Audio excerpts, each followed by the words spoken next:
Gelecek ay arkadaşlarım Aylin ve Murat'la birlikte bir dağ yürüyüşüne çıkmayı planlıyoruz. Next month, my friends Aylin, Murat and I are planning to go on a mountain hike. Şu anda bu yürüyüş için hazırlık yapıyoruz ve çok heyecanlıyız. We are currently preparing for the hike and are very excited. Gelecek hafta sonu şehirden uzak, doğayla iç içe bir gün geçireceğiz. Next weekend, we will spend a day away from the city, surrounded by nature. Bugün Aylin ve Murat'la telefonla görüştüm.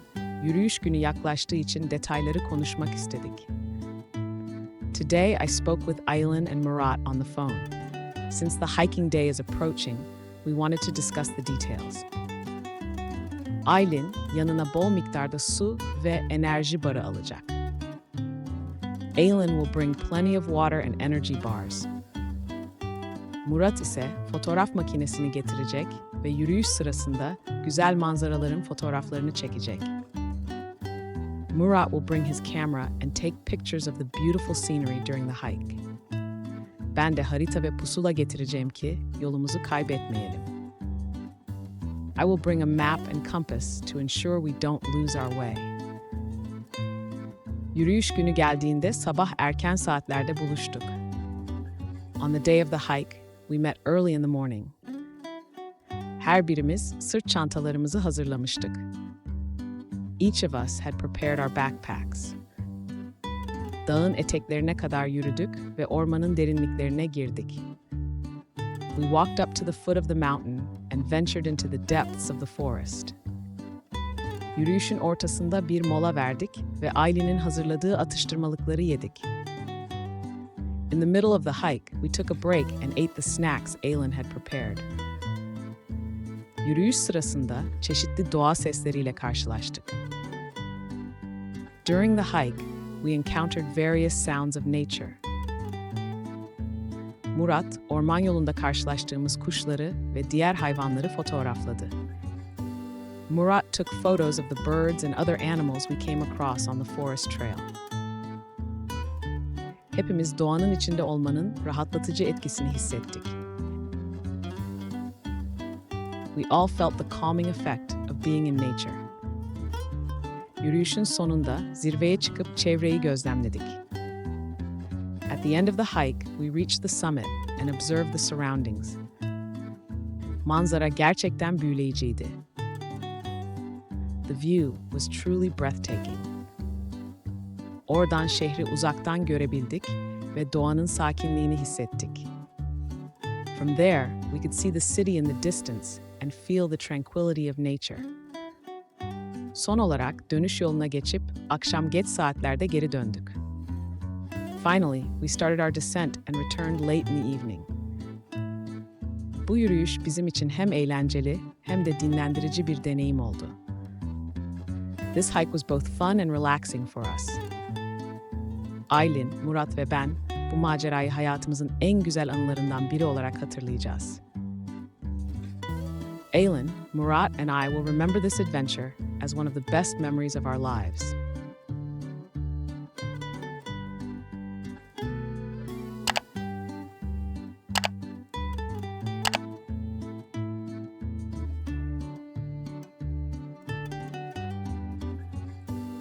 Gelecek ay arkadaşlarım Aylin ve Murat'la birlikte bir dağ yürüyüşüne çıkmayı planlıyoruz. Şu anda bu yürüyüş için hazırlık yapıyoruz ve çok heyecanlıyız. Gelecek hafta sonu şehirden uzak, doğayla iç içe bir gün geçireceğiz. Bugün Aylin ve Murat'la telefonla görüştüm. Yürüyüş günü yaklaştığı için detayları konuşmak istedik. Aylin, yanına bol miktarda su ve enerji barı alacak. Murat ise fotoğraf makinesini getirecek ve yürüyüş sırasında güzel manzaraların fotoğraflarını çekecek.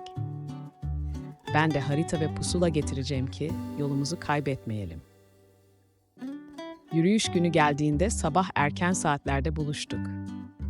Her birimiz sırt çantalarımızı hazırlamıştık. Dağın eteklerine kadar yürüdük ve ormanın derinliklerine girdik. Yürüyüşün ortasında bir mola verdik ve Aylin'in hazırladığı atıştırmalıkları yedik. Yürüyüş sırasında çeşitli doğa sesleriyle karşılaştık. Murat, orman yolunda karşılaştığımız kuşları ve diğer hayvanları fotoğrafladı. Hepimiz doğanın içinde olmanın rahatlatıcı etkisini hissettik. Yürüyüşün sonunda zirveye çıkıp çevreyi gözlemledik. Manzara gerçekten büyüleyiciydi. Oradan şehri uzaktan görebildik ve doğanın sakinliğini hissettik. Son olarak dönüş yoluna geçip akşam geç saatlerde geri döndük. Bu yürüyüş bizim için hem eğlenceli hem de dinlendirici bir deneyim oldu. Aylin, Murat ve ben bu macerayı hayatımızın en güzel anılarından biri olarak hatırlayacağız.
You can subscribe now for more videos.